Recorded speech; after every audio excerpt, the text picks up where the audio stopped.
আরে সমুদা, বসো বসো। এতদিন পর আর চায়ের দোকানে। তা পথ ভুলে নাকি? ভাবলাম তোদের সাথে অনেকদিন দেখা সাক্ষাৎ হয়নি, তাই চলে এলাম আর কি। তা বেশ ভালোই করেছো। চা খাবে তো? হ্যাঁ বল। নীলু, আর এক কাপ চা দিয়ে যা। যাই। তবে তুমি যাই বলো, বিয়ে করে তুমি একদম ডুমুরের ফুল হয়ে গেছো কিন্তু। হ্যাঁ, নিশ্চয়ই বউঠান খুব আদর যত্ন করছে। আর আদর যত্ন, আজ এই লাগবে কাল ওই লাগবে, খেটে খেটে জীবন কয়লা হয়ে গেল। কেন গো, তোমাদের বিয়ের 1 মাসও হয়নি তাতে এই অবস্থা? কর না একবার বিয়েটা কর, তাহলে বুঝতে পারবি কত ধানে কত চাল। এই খেসে কি বলো গো, এদিকে তো আমার মা আমাকে বিয়ে দেওয়ার জন্য উঠে পড়ে লেগেছে। করিস না ভাই, জীবনে যদি শান্তিতে থাকতে চাস তাহলে অন্তত বিয়ে করার মতন ভুল করিস না। এই নাও তোমরা চা। তবে রেন্দা, আমি তো বলবো একবার বিয়েটা করেই দেখো। বিয়েটা হলো হাওয়াইকে লাড্ডু, খেলেও পস্তাবে না খেলেও পস্তাবে। কথাটা খুব একটা মন্দ বলিসনি। ওই যে আমাদের গ্রামের হরনাথ মুখুজ্জকেই দেখ না, 60-এর দৌড় গোড়ায় কিন্তু জীবনে বিয়ে করেনি। কত সুন্দর নিজের মতন করে আরাম আয়েশ করে জীবন কাটাচ্ছ। এটা কিন্তু একদম ঠিক বলেছে শম্ভুদা। এই হরনাথ মুখুজ্জের ব্যাপারটাই কিন্তু আলাদা। আমি একটা জিনিস ভাবছি। তুই আবার কি ভাবছিস নীলু? আমি ভাবছি ওই হরনাথ মুখুজ্জে এত টাকা পয়সা নিয়ে কি করে? এই কোনোদিন তো লোককে 4টা পয়সা দান করতেও দেখলাম না। তা যা বলেছিস নীলু, আরেকটা ভাবার বিষয়, লোকটা কোনোদিন কাজকর্ম কিছুই করেনি, তারপরে লোকটার কাছে এত টাকা পয়সা আসে কোত্থেকে কে জানি। এটা কিন্তু একটা ভাবার মতন বিষয়। হরনাথ মুখুজ্জের মতন একটা হাড় কিপ্টে হিসেবি লোক, যে নিজের স্বার্থ ছাড়া কিছুই বোঝেনি, কাজকর্মতে দূরে থাক, সারা জীবন পায়ের উপরে পা তুলে সবাইকে হুকুম করেছে, তার কাছে এত টাকা পয়সা আসে কোথা থেকে? আমার তো মনে হয় নিশ্চয়ই কোনো 2 নম্বরই ব্যবসা ট্যাবসা রয়েছে, বুঝলে? হ্যাঁ, হতেও পারে, তবে আমার মনে হয় অন্য কোনো ব্যাপার। আর কি ব্যাপার হতে পারে? আমার তো মনে হয় এর মধ্যে কোনো অলৌকিক শক্তি রয়েছে। অলৌকিক শক্তি? কি যা তা বলছিস, এসব আর হয় নাকি? না হয় কি আছে? সে যেখান থেকেই আসুক তাতে আমাদের কি? যাই হোক, আজ উঠি না নিলু। হরেন, চলুম। এই এক্ষুনি চলে যাচ্ছ? আর একটু বসো। বাড়িতে ঢের কাজ রে, আসি আজ।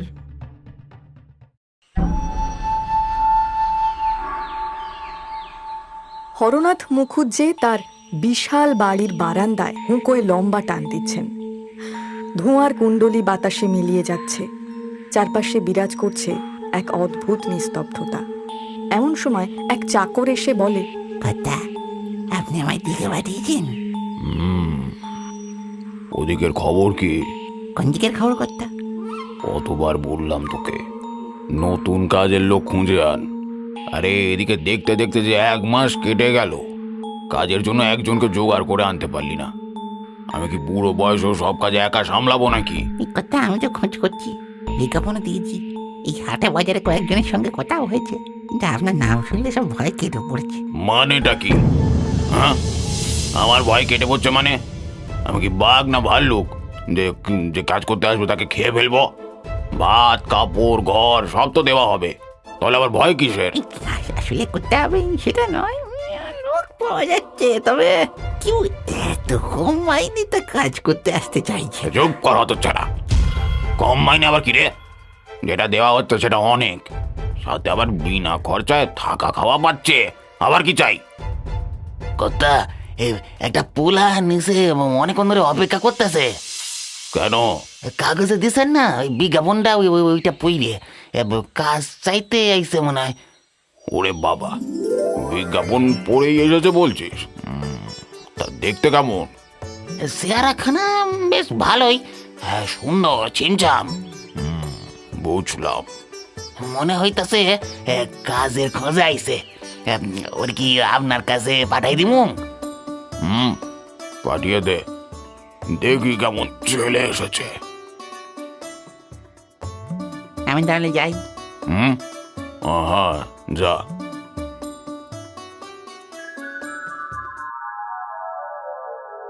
কর্তা, এই যে এই ছেলেটা নতুন কাজের সন্ধানে আইছে।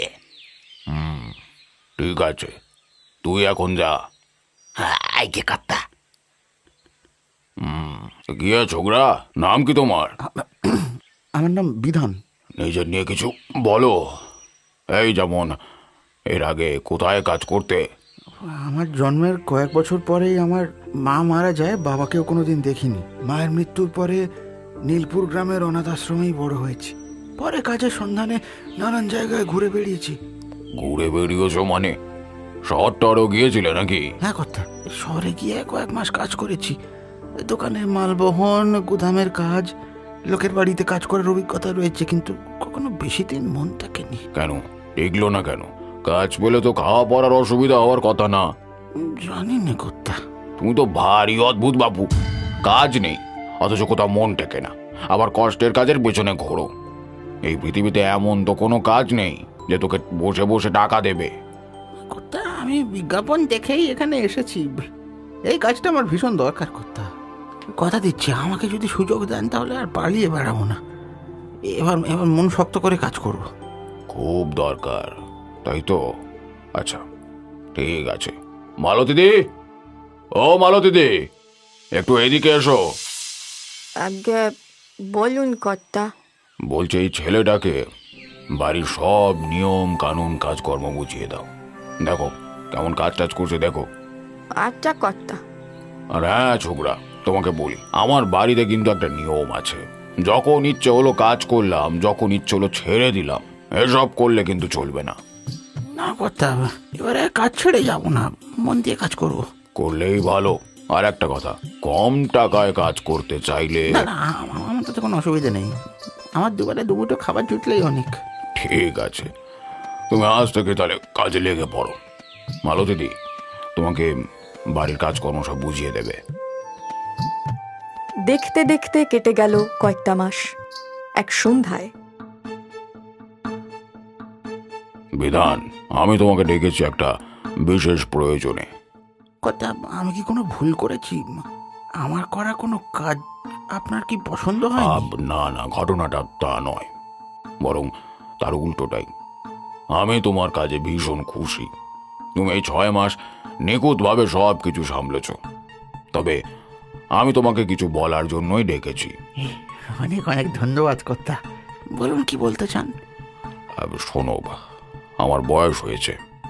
আমার 3 কুলে কেউ নেই, না স্ত্রী না সন্তান। এই বিপুল সম্পত্তির একমাত্র অধিকারী আমি। কিন্তু আমি চাইছিলাম মৃত্যুর আগে কাউকে কাছের মানুষ হিসেবে যদি পাশে পাই। তাই আমি তোমাকে দত্তক পুত্র হিসেবে গ্রহণ করতে চাই, যদি তোমার আপত্তি না থাকে।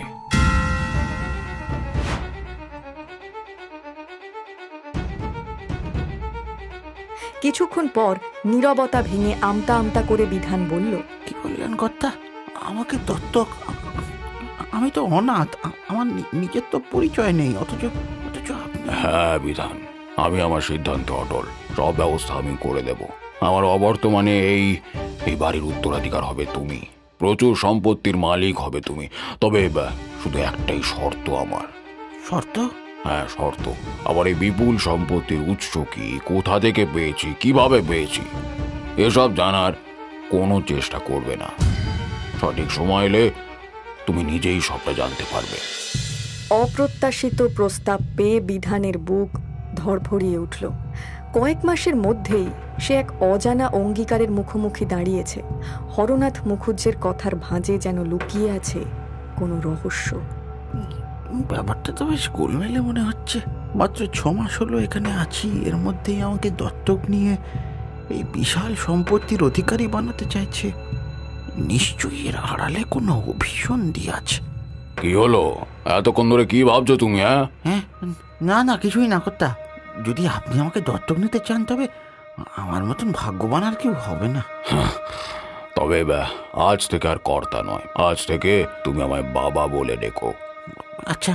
বিধান ঠোঁটের কোণে বলপূর্বক হাসি আনার চেষ্টা করলেও তার চোখে অস্বস্তির ছাপ স্পষ্ট। মনের মধ্যে সন্দেহের বীজ দানা বাঁধলেও লোভ নামের শেকলে বাঁধা পড়ল বিধান।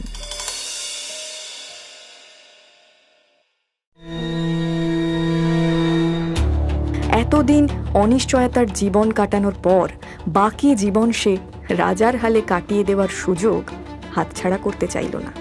কিন্তু নিজের অজান্তেই বিধান হয়তো পা বাড়ালো এক অজানা অন্ধকারের পথে। দূর, আমরা এত বছর এখানে আছি, কোনোদিন একটা কানা করিও আমাদের হাতে দেয়নি। আর এই দুদিনের ছোকরা কোথা থেকে উড়ে এসে জুড়ে বসে সম্পত্তির হকদার হয়ে গেল ভাই। এই বিধানের কপাল দেখো, আমরা এই এতকাল পরিশ্রম করে আজও এরকম চাকরি থেকে গেলাম। আমি কেবল একটাই কথা বলবো, ছেলেটার শেষ ভালো হবে না। মিলিয়ে নিস আমার কথা, ছেলেটার কোনো দিন ভালো হবে না।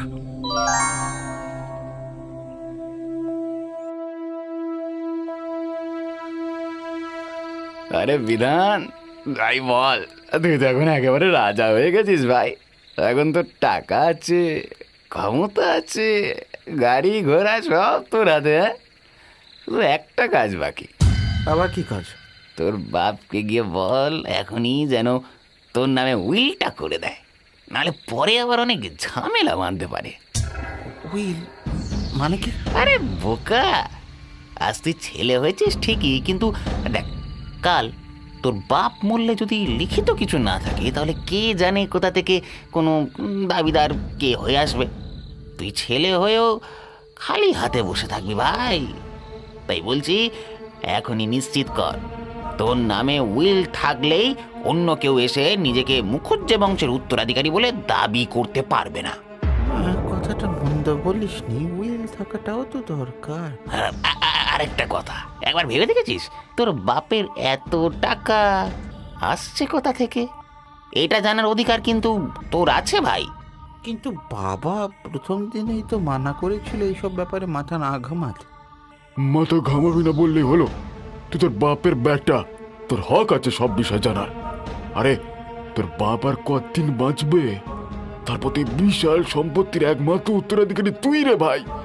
কাল যদি কেউ তোকে প্রশ্ন করে এই বিপুল ধন সম্পদের উৎস কি, তুই কি জবাব দিবি? এই চুপ করে আছিস কেন? উত্তর দে। শোন, আমি বরং বলি, তুই একবার তোর বাপ যে ঘরে থাকে সেই ঘরে তল্লাশি করে দেখ। আমি নিশ্চয়ই কিছু না কিছু পাওয়া যাবে ভাই।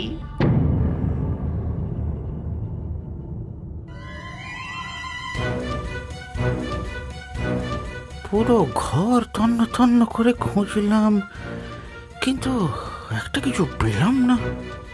বাবা অবশ্যই কিছু না কিছু লুকিয়ে রেখেছে। এ আবার কেমন বস্ত্র, কি অদ্ভুত! এমন মূর্তি তো আগে দেখিনি, ভীষণ অদ্ভুত রকমের। একবার বরং হাতে নিয়ে দেখি। বাবা, মনে হচ্ছে কেউ চিঠিয়ে রেখেছে। দেখি একবার চেষ্টা করে দেখি। নিজের মনের কৌতূহল নিরসন করতে না পেরে পুনরায় হাত বাড়িয়ে মূর্তিটির মাথায় হাত দিয়ে তোলার চেষ্টা করতেই আশ্চর্যজনকভাবে মূর্তিটা হালকা নড়ে কিছুটা সরে যেতেই আর পলকের মধ্যে একটা বিকট শব্দে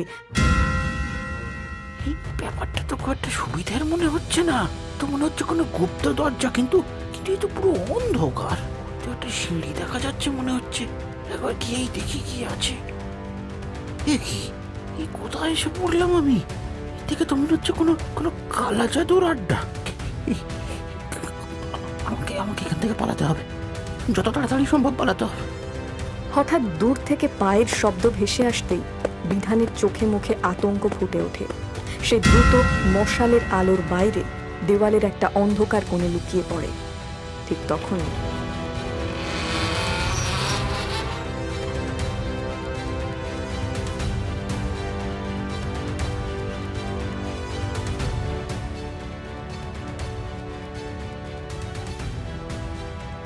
ছায়ামূর্তিটি ধীরে ধীরে মশালের আলোয় প্রকাশ পায়।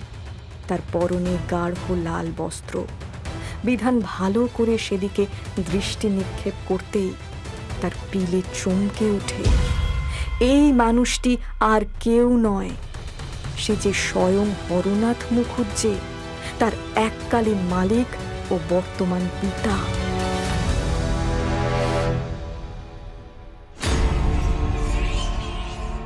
আবছা আলো আধারিতে বিধান দেখল মন্ত্রপাঠ শেষ করে হরনাথ ছুরিটা তুলে ধরে, আর মশালের আলোয় ফলাটা যেন আরো ভয়ঙ্কর দেখায়।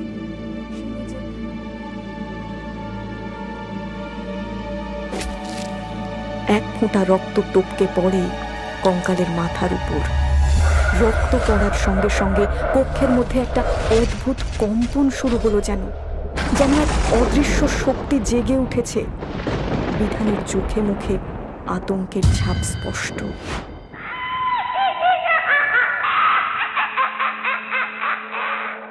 বাবা, বাবা, আমি এসেছি, আমার সাথে কথা বলবে না? চুপ কর আরামজাদা, তোকে কতবার বলেছি তোর এই পাপী মুখে আমায় বাবা বলে সম্বোধন করবি না। তোর মতন কুলাঙ্গার ছেলে। কুলাঙ্গার? এখানে তো বাবা ছাড়া ঠিকই তো, আর কেউ উপস্থিত নেই। কিন্তু কুলাঙ্গার হলেও বাবা কার আমি সাথে তো কথা তোমারই বলছে? ছেলে। কেন এসেছিস সেখানে? আমার যে সম্পদ শেষ হয়ে এসেছে বাবা, আমার আমার আরো সম্পদ চাই, আরো আরো আরো আরো আরো অনেক সম্পদ চাই। এতকাল তুই যা চেয়েছিস আমি তাই দিয়েছি, কিন্তু তুই তোর এই পাপী মুখে আমাকে দ্বিতীয়বার বাবা বলে সম্বোধন করবি না। আমার যে আরো সম্পদ চাই, দাও দাও, আমায় আমায় আরো সম্পদ দাও। তোর কত সম্পদ চাই তুই নে। চোখের সামনে সোনা দানা মণিমাণিক্যে পরিপূর্ণ বাক্স দেখে চোখ চকচক করে উঠল হরনাথের। ঠোঁটের কোণে ফুটে উঠল এক ক্রূর হাসি। আমি তাহলে আসি বাবা, সম্পদ শেষ হলে আবার আসবো। কি দেখলাম আমি? কিছু একটা কঙ্কালের মুন্ডু কথা বলছে। বাবা এ কি করছে? এই সম্পদ, এই কালো জাদু, আমি এখানে আর এক মুহূর্ত থাকতে পারবো না, এক মুহূর্ত থাকতে পারবো না। কিন্তু পালাবো কি করে? ওই দরজা দিয়ে পালাতে গেলে তো ধরা পড়ে যাব। কয়েক মুহূর্ত অপেক্ষা করতেই বিধান দেখল তার পিতা সেই বিশালাকৃতির বাক্সটি কাঁধে চাপিয়ে সিঁড়ি বেয়ে উঠতে লাগলো উপরে। আর কিছুক্ষণের মধ্যেই দরজা বন্ধ হওয়ার বিকট শব্দ পাওয়া গেল। বাবা তো চলে গেছে, আর মনে হয় না এদিকে ফিরবে। যাই হোক, এই তাহলে হলো বাবার বিপুল ধনসম্পদের উৎস। এখন তো বাবা নেই, তাহলে আমিও কি এই একই উপায় প্রয়োগ করে দেখবো কি হয়? একবার করে দেখি না, কি আছে, যাই। আরে ব্যর্থ হলে হব, অসুবিধে নেই। বাবা, ও বাবা, আমি এসেছি, আমাকে সম্পদ দেবে না? আমার যে সম্পদ শেষ হয়ে গিয়েছে। বাবা তো ঠিক এই কথাগুলোই বলেছিল, কিন্তু তাহলে আমার বেলায় কাজ করছে না কেন? এভাবে বেশ কয়েক সপ্তাহ কেটে যায়। বিধানের মনে সেই অন্ধকার রহস্যের ঝড় থামেনি। সে প্রতিদিন তার বাবার সেই গুপ্ত কক্ষের কথা ভেবে অস্থির হয়ে ওঠে, কিন্তু কোনো সুযোগ পায়নি আরও অনুসন্ধান করার। তার লোভ ক্রমশই বেড়ে চলেছে এবং সেই লোভের সঙ্গে মিশেছে ঈর্ষা।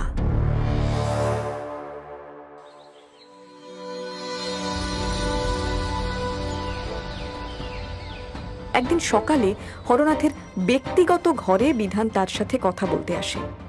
ঘরের ভেতর হরনাথ পুরনো হিসেবের খাতা দেখছেন। বাবা, আমি তোমার সঙ্গে একটা জরুরি কথা বলতে এসেছি।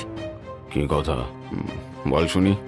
তোমার এই বিশাল সম্পত্তি, বাড়ি, টাকা পয়সা সবকিছু তুমি তোমাকে দত্তকপুত্র করে নিয়েছো, কিন্তু যদি কাল তোমার কিছু হয়ে যায় তাহলে কি হবে?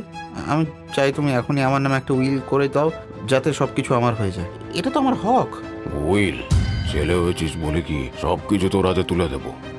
আমি এখনো বেঁচে আছি, আর তুই এখনই সম্পত্তির ভোগ চাইছিস? এত তাড়াহুড়ো কেন? হ্যাঁ, তাড়াহুড়ো নয় বাবা, সতর্কতা। গ্রামে তো সবাই বলা বলি করছে যে তোমার কোনো উত্তরাধিকারী নেই। যদি কেউ এসে দাবি করে, আমি তো তোমার ছেলে, কিন্তু লিখিত কাগজ না থাকলে কি করে হবে? আমাকে তো খালি হাতে বসে থাকতে হবে। চুপ কর, তুই এখনই সম্পত্তি লোভে পাগল হয়ে গেছিস। আমি যা বলেছি তাই হবে। উইল করব যখন করার দরকার পড়বে। এখন যা এখান থেকে। না বাবা, তুমি বুঝছো না, আমার বন্ধুরা বলেছে যে... বন্ধুরা? এই বন্ধুরাই তোর মাথা খাচ্ছে। এই মুহূর্তে বাড়ি থেকে বেরিয়ে যা, আমি তোর মুখ দেখতে চাই না হতচ্ছাড়া। ঝগড়ার পর বিধান মনমরা হয়ে গ্রামের বাইরে গিয়ে একটা বড় গাছতলায় বসে সারাদিন কাটিয়ে দিলেও তার অন্তরে বাসা বাঁধা ক্রোধ আর লোভের বেড়াজালে সে আবদ্ধ হয়ে পড়েছে। এবার সময় এসেছে ওকে সরিয়ে দেওয়ার, কারণ এই বুড়ো যতদিন বেঁচে থাকবে ততদিন সম্পত্তি আমার নামে হবে না। তাই সম্পত্তি যদি আমাকে পেতে হয় তাহলে সবার আগে বাপকে মরতে হবে।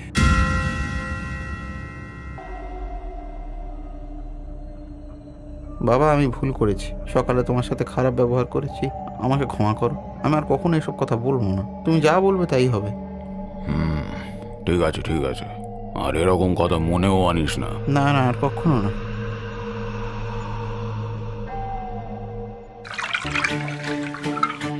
রাতের খাবার খেয়ে হরনাথ তার ক্লান্ত দেহটা এলিয়ে দিল, আর কিছুক্ষণের মধ্যেই হরনাথের শরীর কাঁপতে শুরু করে, মুখ থেকে বেরিয়ে আসে গ্যাঁজলা।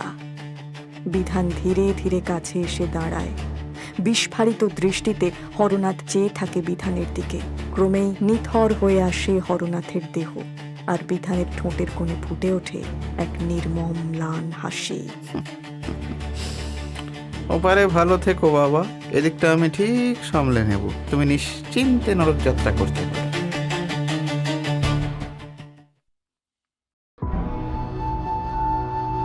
মেরে ফেললি নিজের বাবাকে, মেরে ফেললি। এটা তো হওয়ারই কথা ছিল।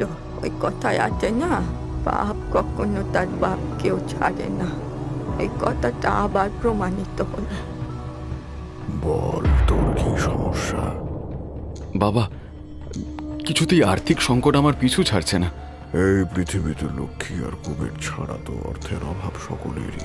তাহলে কি আমার এই সমস্যার সমাধান কোনোদিন হবে না? একটা উপায় আছে, কিন্তু সেই পথ যে বড়ই কঠিন। আপনি বলুন, আমি সব করতে পারবো। তাহলে শোন, তোর সাথে রক্তের সম্পর্ক রয়েছে এমন মানুষের বলি দিতে হবে, আর সেই পারবে তোর এই আকাঙ্ক্ষা পূরণ করতে। তখন তুই যা চাইবি তাই পাবি। এও কি সম্ভব? হ্যাঁ, অবশ্যই সম্ভব। কিন্তু বাবা, আমার যেই 3 কুলে জন্মদাতা পিতা ছাড়ার কেউ নেই। তাহলে তো আর কোনো কথাই রইল না, তোকে তোর বাবাকে বলি দিতে হবে, যদি পারিস তবে। না না, তা কি করে হয়? ছোটবেলায় মা মারা যাওয়ার পর বাবা অনেক কষ্টে আমাকে মানুষ করেছে। তাহলে আমি তোর কোনো সাহায্য করতে পারবো না। তাহলে বৃথা সময় অপচয় না করে এখান থেকে চলে যা। না না না বাবা, আপনি আমাকে তাড়িয়ে দেবেন না। একবার ভেবে দেখ, তোর বাবার বয়স হয়েছে, আজ না হয় কাল সে এমনি মারা যাবে, কিন্তু তুই এই কাজটা করলে সারা জীবন রাজার হালে থাকবি, বাকিটা তোর উপর। হে ভগবান, আমি কোন দোটানায় পড়লাম? তবে তান্ত্রিক তো কথাটা ঠিকই বলেছে, আমাকে নিজের জন্য এই কাজটা করতে হবে। বাবা, আমি রাজি। ঠিক আছে। নিজের বাবাকে হত্যার পরবর্তী সময়ের কার্য সম্পর্কে তান্ত্রিকের মুখে বিস্তারিত বর্ণনার পর হরনাথ খুশি মনে ভিটেতে ফিরে আসে। লজ্জা করছে না তোর? লজ্জা করবে কেন? আজ নয় কাল তো তুমি মরবেই, নয় 2 দিন আগে মরলে তাতে কি এমন মহাভারত অশুদ্ধ হবে? নিজের ছেলের জন্য এটুকানি করতে পারবে না? তোর মতন কুলাঙ্গার ছেলে যেন কোনো বাপ মায়ের না হয়। তো কি তোমার মতন সারা জীবন দুঃখে কষ্টে দিন কাটাবো? পারবো না। আমি আমার নিজের সুখ স্বাচ্ছন্দ্যের জন্য একটা কেন 1000টা খুন করতে পারি, হোক না সেটা আমার নিজের বাবা। কথাটা শেষ করে নিজের হাতে থাকা ধারালো ছুরিটা হরনাথ তার বাবার গলা বরাবর চালিয়ে দিতেই ভেসে আসে এক আকাশ বিদীর্ণ করা চিৎকার, আর সাথে যন্ত্রণা মিশ্রিত কয়েকটা কথা।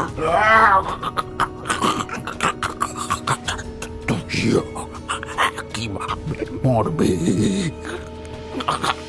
তারপর কি হলো? তান্ত্রিকের বলা কথা, সমস্ত কথা অনুযায়ী কর্তামশাই সমস্ত কাজ করে প্রথমবারে সফলতা লাভ করে, আর এই সমস্ত ঘটনার সাক্ষী ছিলুম আমি। কর্তা, এই ভয়ে কোনোদিন তোর মাকে বিয়ে করতে চাইনি।